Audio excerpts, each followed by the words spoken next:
A widowed man named Abraham, with his 2 young sons in tow, walked along the hatred wall, the only home they'd ever known. A single rifle shot rang out amidst the mortar fire, and no one even noticed as Abraham, their father, died. His young boys cried. They tugged at his collar, tried to make him open his eyes like he always used to do before, only pretending to be asleep. Then surprise, but this time it was goodbye. "My children," said Abraham, "this hurt your father so. I cannot see you, I cannot hold you anymore." A woman discovered one orphan child clinging to his father's breast. She would raise the child herself and name him Moshe, which means Moses, as he was the answer to her prayers. She saw a crowd gathering round, a hole in the wall just a few feet away.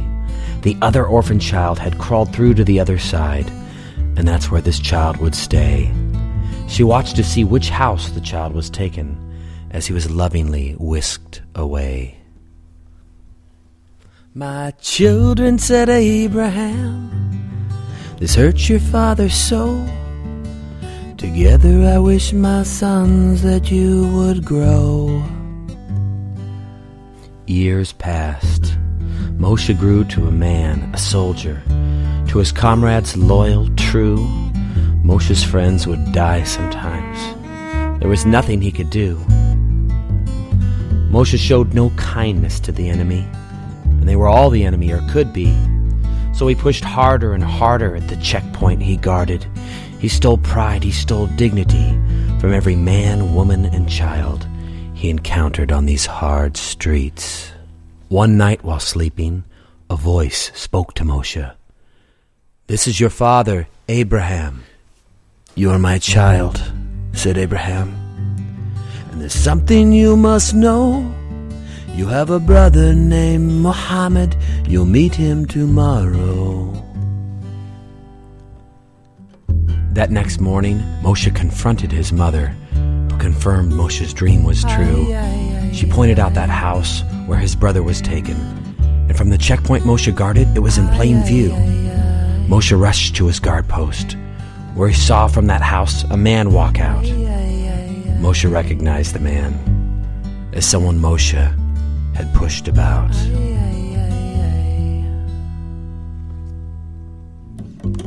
"Is your name Muhammad?" Moshe asked.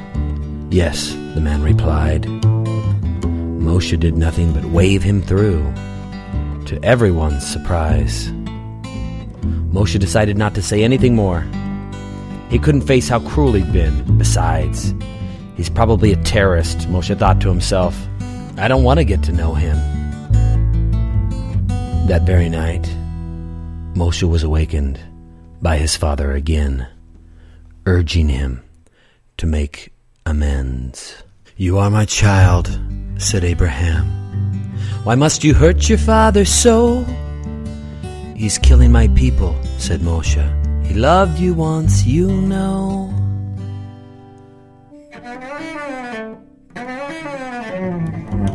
This went on for days, until racked from sleeplessness and the prodding at the hands of his father's ghost, Moshe succumbed, and for the first time Moshe committed to make peace with his brother Muhammad, what he feared and hated most. The next morning at the checkpoint, a weary Moshe pulled Muhammad aside. Moshe asked Muhammad if he'd been visited by haunting dreams at night. Muhammad refused to reply. Moshe lifted his rifle, said, "You want to die? Have you had a dream of your father?" "Yes, I have," Muhammad replied. Moshe asked, "What must I do or give to you in order to make amends?" Muhammad replied, "I'd rather watch you die than take gifts from those like you who kill my friends."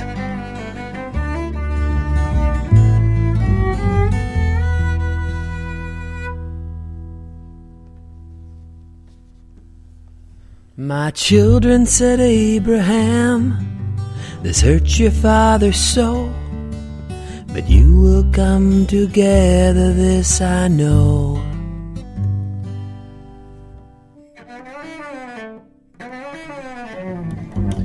Moshe pleaded with Muhammad. "I'll give you anything to get peace back in my house." "No," replied Muhammad. "Now will you kindly let me move about?"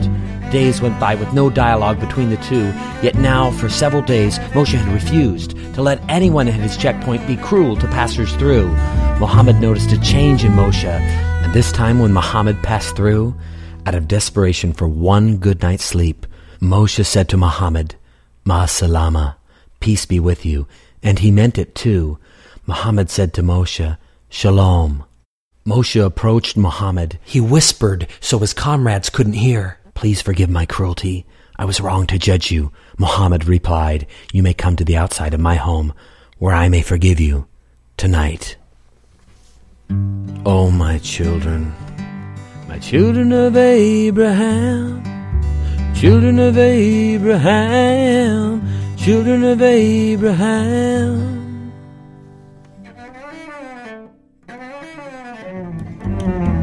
Moshe changed out of his uniform the moment his comrades had clocked out and left. Muhammad stood waiting for him patiently. They both smiled nervously when their eyes met.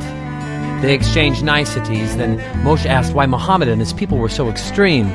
Muhammad replied, "It's because you occupy the darkness in my heart. You occupy me.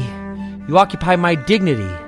So although you and I may only live a few miles away from each other, I live 1,000 years away from you. I don't have your freedoms or a wealthy father like you do." A wealthy father? Thought Moshe. Until this moment, Moshe had thought that Muhammad had known that they were brothers, and that their father was Abraham, and that Muhammad shared his dreams of their father. Moshe replied stupefied, "What do you mean, Muhammad? You said you shared my dream." Muhammad reminded Moshe that Moshe had placed a rifle to Muhammad's head. Muhammad explained under those circumstances, he would have said most anything. This would be easier for Moshe, that Muhammad didn't know that the two of them were brothers so many years ago. They would make amends. That would be the end. This way neither of them would have to explain the other to their friends. Children of Abraham, children of Abraham, children of Abraham, children of Abraham. Moshe asked what material goods Muhammad needed, and Muhammad said, "I'll take nothing from you. I believe you've changed in your heart. You have my forgiveness, and please forgive me for hating you." Moshe was so relieved. That night, he had his first decent night's sleep, though his secret, that Muhammad was his brother, Moshe thought it best that he keep. The two men met outside Muhammad's home every day for a week. Then one night Muhammad didn't show. Moshe felt his stomach sink. Moshe ran to the window of Muhammad's home as he heard screams. "Muhammad is dead. He was shot dead this morning by a guard at the border." Moshe fell to his knees and wept. Moshe heard a voice and looked up and saw Muhammad standing there.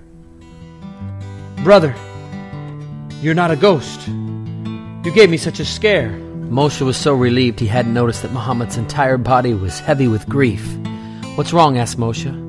"My adopted brother Muhammad is dead," Muhammad said. "He had a wife and a brand new baby. He was my brother who moved away from this very house, where together we were raised. We were both orphans. He was discovered by my adopted mother after he crawled through a hole in that wall. She named him Muhammad, as he was a blessing to us all." "I thought he was my brother," Moshe thought to himself. "This man is not my brother. My brother